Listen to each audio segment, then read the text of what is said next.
हमारे साथ खास बातचीत के लिए इस वक्त जुड़े हैं पीएचई एम्प्लॉइज यूनाइटेड फ्रंट के मेंबर यानी कि डेली वेजर और सफाई कर्मचारी के जो चेयरमैन हैं डोडा के अंदर, उनसे भी बातचीत होगी। उनसे समझने की कोशिश करेंगे कि क्या कोई सरकार से बातचीत हुई। और आपको याद होगा जिस तरह से जम्मू के अंदर पीएचई एम्प्लॉइज यूनाइटेड फ्रंट के जितने भी लोग हैं यानी कि डेली वेजर, उनने जम्मू के अंदर जिस वक्त पानी बंद किया था और जो ड्यूकॉम है डिविजनल कमिश्नर जम्मू, उनने इनको टाइम दिया था कि इस टाइम तक आपकी जो भी जेन्युइन डिमांड है उसको हल किया जाएगा।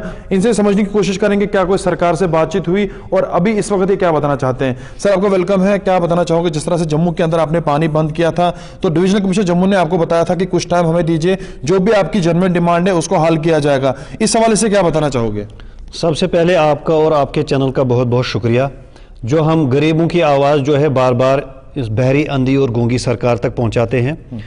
तब से हम ये देख रहे हैं कि जब जम्मू में 17 अक्टूबर को पानी बंद हुआ था, कंपनी बाग जब बंद हुआ था, तो पूरे जम्मू सिटी का 50% पानी जो है वो डिस्टर्ब हुआ था।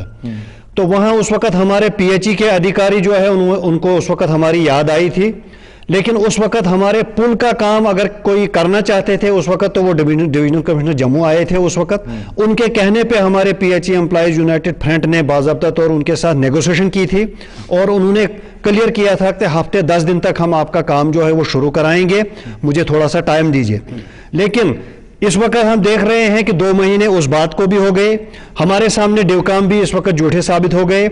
उससे पहले हमारा पीएचई एम्प्लॉइज यूनाइटेड फ्रंट जो है 2 साल पहले क्या कहते हैं एलजी साहब से मिला था। एलजी साहब ने आश्वासन दिया था कि डीडीसी इलेक्शन होने के बाद आपका मसला जो है हल किया जाएगा, आपकी रेगुलराइजेशन जो है एसआरओ 64 के तहत शुरू की जाएगी।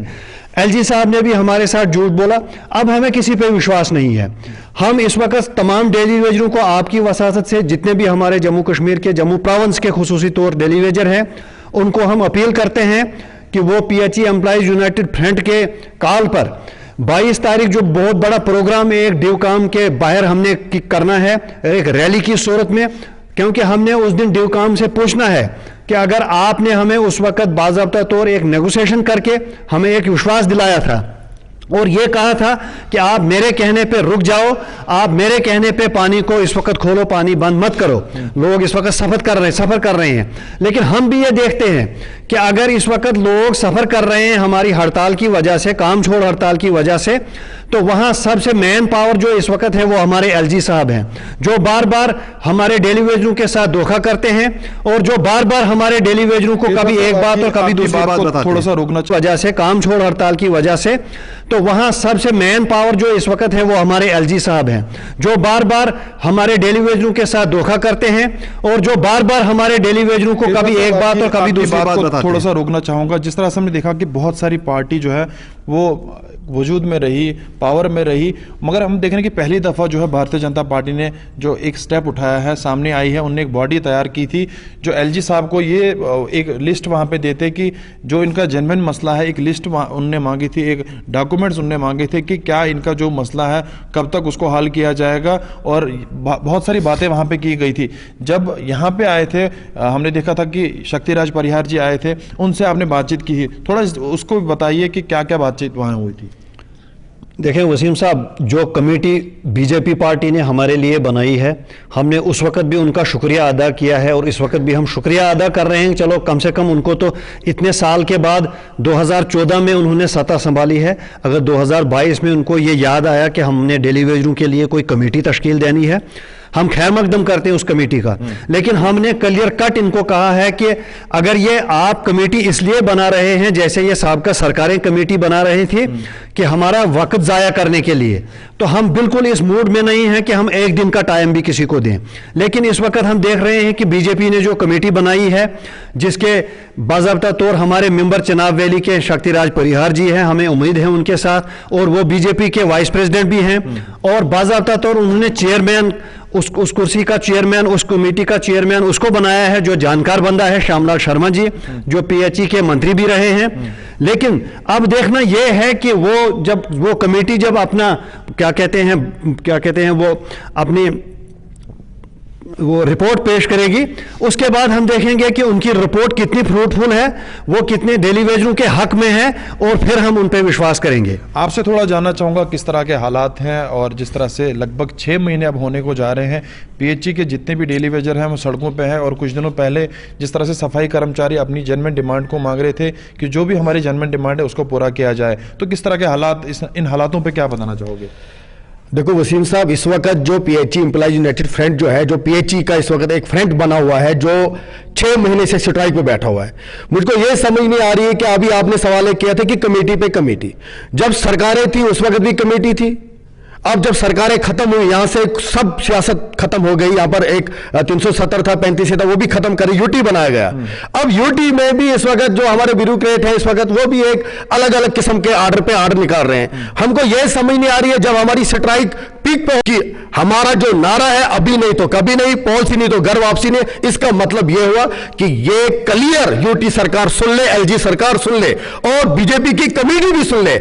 अगर हमारा मसला हल नहीं हुआ तो जनाब यहां पर भी इलेक्शन नहीं हो सकता है, ये हम कहते हैं। चले चले, अलग अलग लोगों से हम बात कर रहे हैं। हमारे साथ हैं सफाई कर्मचारी के जो यहाँ पे हैं लोग, इनसे बातचीत करेंगे जो काफ़ी अरसे से यहाँ पे काम कर रहे हैं। आपसे भी जानना चाहूँगा कितने टाइम से इस डिपार्टमेंट में आप काम कर रहे हैं?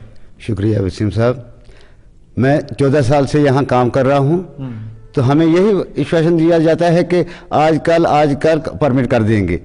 अभी आपने देखा कि हमने जो पिछली दफ़ा स्ट्राइक की, गंदगी के ढेर पूरे शहर में लगे, तो उस वक्त भी हमें यही विश्वासन दिया गया है कि आपका मसला जो है हम जल्द से जल्द हल करेंगे। एक डायरेक्टर साहब बोल रहे थे 15 दिन के अंदर अंदर, तो हमने उनको 1 महीना दे दिया कि 1 महीने के अंदर अंदर हमारा मसला हल कर दो।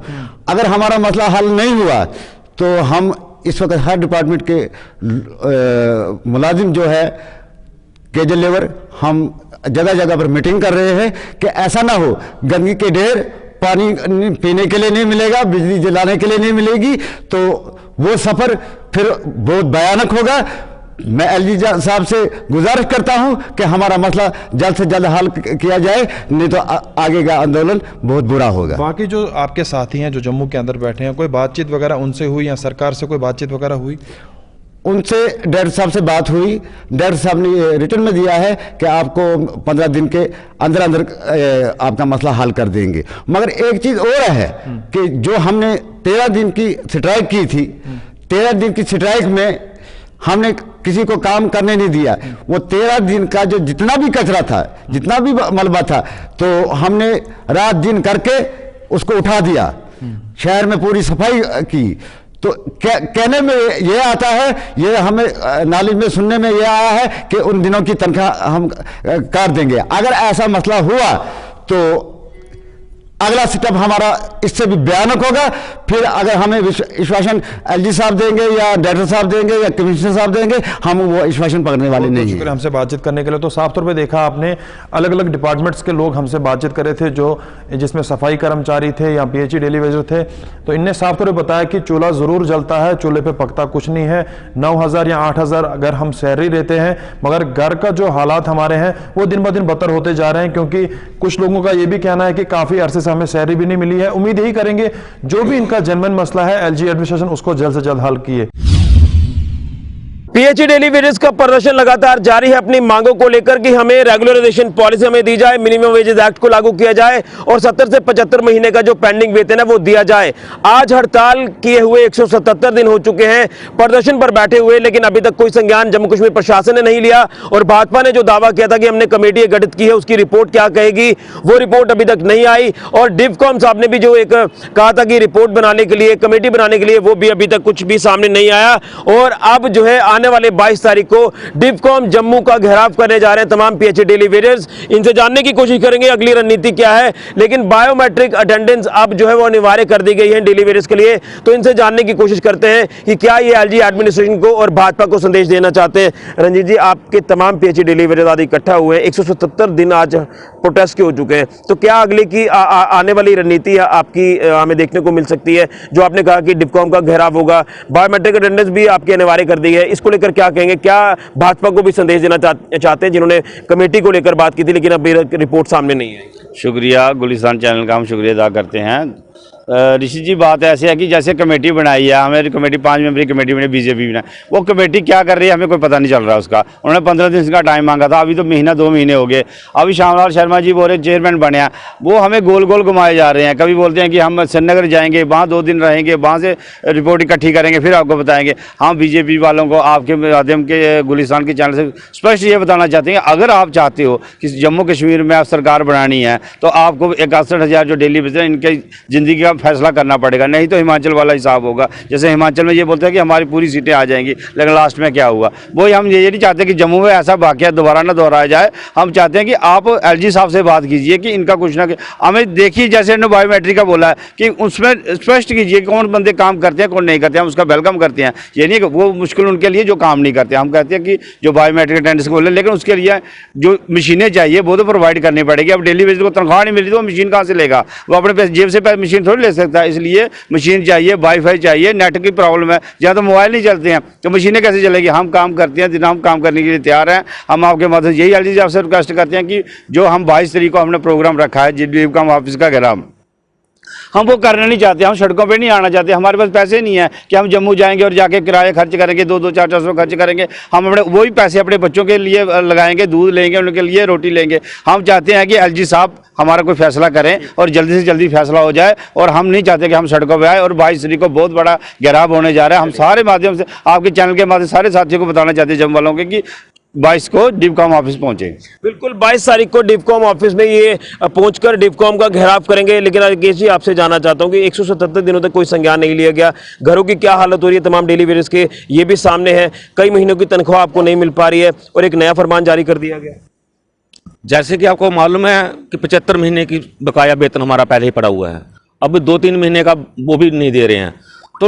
तो हम ये चाहते हैं कि अभी ये वर्कर जो है हमारे, इनके पास तो पैसे ही नहीं है, कहाँ से अपना खर्चा करेंगे? आटा लेने के पैसे नहीं है, चावल लेने के लिए पैसे नहीं है, दूध लेने के लिए पैसे नहीं है, तेल लेने के लिए पैसे नहीं है, स्कूल की फीसें देने के लिए पैसे नहीं है। कहाँ से कहाँ जाएं? हम सरकार को ये बताना चाहते हैं कि हमारी जो पेंडिंग बेसी है वो तो रिलीज कीजिए, जो 2-3 महीने की पड़ी है वो तो दे दीजिए। और जो बायोमेट्रिक की आप बात कर रहे हैं, हम बायोमेट्रिक का स्वागत करते हैं, बायोमेट्रिक होनी चाहिए। हम तो ड्यूटी देते हैं, जो ड्यूटी देने वाला है वो तो बायोमेट्रिक से नहीं डरेगा। हम ये चाहते हैं सरकार को ये प्रावधान करना चाहिए कि स्टेशन पे एक मशीन लगानी देनी चाहिए, वाईफाई लगाओ, नेट लगाए, जिससे हम अपनी हाजिरी लगा सकें। अगर वो प्रावधान ही नहीं करेंगे तो हम कहाँ से लगाएंगे ये हाजिरी? अगर हाजिरी नहीं लगाएंगे तो हमारी अटेंडेंस नहीं जाएगी, अटेंडेंस नहीं जाएगी तो हमारी सैलरी नहीं आएगी, और सैलरी नहीं आएगी तो हम जाएंगे तो जाएगा, हम तो भूखे मरेंगे। ये सरकार को सोचना चाहिए, सरकार को समझना चाहिए।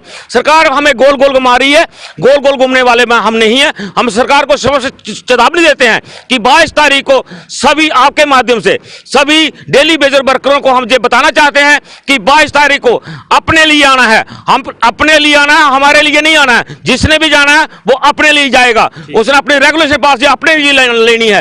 वो सारे 22 तारीख को DIPCOM पनामा चौक में पहुंचे और उस रैली को कामयाब करें। और DIPCOM को बताना चाहते हैं जो आपने हमें धोखा दिया है, 2-3 महीने हमें पीछे रखा है कि हम आपका 1 हफ्ते में काम कर देंगे, वो नहीं हुआ। अब हम आपको बताना चाहते हैं कि डेली बेजर क्या कर सकता है। लेकिन एक चीज जानना चाहूंगा ना कि आपने एलजी एडमिनिस्ट्रेशन को तो लिया, लेकिन भाजपा ने भी आपके साथ दावा किया था, एक वादा किया था, उसको लेकर क्या कहेंगे? भाजपा ने जो वादा किया है उस पर खरे नहीं उतरे हैं जी। और भाजपा को हम ये बताना चाहते हैं, अगर आपने 55+ या 50+ का जो वादा कर रहे हैं लोगों को, आज आप इलेक्शन करवा के देखो, अगर 5 सीटें भी मिल जाए तो हम एजुकेशन ही छोड़ देंगे। आप 5 भी नहीं ले सकते। अगर जब तक आपने हमारा डेली बेजर का रेगुलेशन पॉलिसी नहीं दी तो तब तक आप 50 पार नहीं जाओगे। जैसे कि हिमाचल में, दिल्ली में इनका सुपड़ा साफ हुआ है और जम्मू में इससे ज्यादा सुपड़ा साफ होगा। ये कहीं के नहीं रहेंगे, लखनपुर के पार जाएंगे, इधर आने की कोई जरूरत नहीं है। पॉलिसी के बिना घर वापसी, पॉलिसी के बिना घर वापसी बिल्कुल नहीं होगी। ये स्पष्ट संदेश हमारा एलजी सरकार को है। तमाम डेली वेजेस का साफ तौर पर कहना है कि जब तक रेगुलराइजेशन पॉलिसी नहीं तब तक घर वापसी नहीं। और 177 दिन आज इनके हड़ताल के हो चुके हैं। तमाम PHE डेली वेजेस को कितनी दिक्कतें पेश आ रही है ये इनके चेहरों से आप अंदाजा लगा सकते हैं। ये मेजॉरिटी आप जो देख रहे हैं ये डेली वेजेस की आज नड इलाके में इकट्ठी हुई है। यहां पर भी रणनीति तैयार की गई। आने वाली 19 तारीख को सांबा में रणनीति बनेगी और 22 तारीख को जम्मू में डिपकॉम ऑफिस का घेराव होगा। और उसी के साथ भाजपा को भी ये संदेश है कि आपने हिमाचल में और दिल्ली में जो आपकी हालत हुई है वो कहीं हालत जम्मू कश्मीर में ना हो जाए। इसी को लेकर पहले ही आप तमाम 61,000 डेली वेजेस का मसला हल कर दीजिए, तो आपको जो वो आपकी राह आसान होगी, अदरवाइज आपकी राह काफी मुश्किल हो जाएगी। और जो बायोमेट्रिक अटेंडेंस का एक नया फरमान जारी किया गया, उसको लेकर भी कहना है कि अच्छी बात है, बायोमेट्रिक अटेंडेंस आप करिए, लेकिन उसके लिए इक्विपमेंट तो आपने ही देने हैं, तो वो आपने ही करना है। उसके लिए हम तैयार हैं, हम ड्यूटीज देते हैं, आप कभी भी आकर चेक कर लीजिए। लेकिन 177 दिनों में लगातार चेतावनियों पर चेतावनियां दी गई, इनके ऊपर लाठियां भी पड़ी, लेकिन अभी तक मसला इनका हल नहीं हो पा रहा। और अब इनका कहना है कि हम वापसी तभी करेंगे जब हमारे हाथ में ये रेगुलराइजेशन पॉलिसी दी जाएगी। तमाम पीएचई डिलीवरीज एक बार फिर से यहां प्रदर्शन करते हमें नजर आ रहे हैं। फिलहाल के लिए कैमरामैन राहुल के साथ ऋषि खजूरिया, जगरू 24/7 न्यूज के लिए।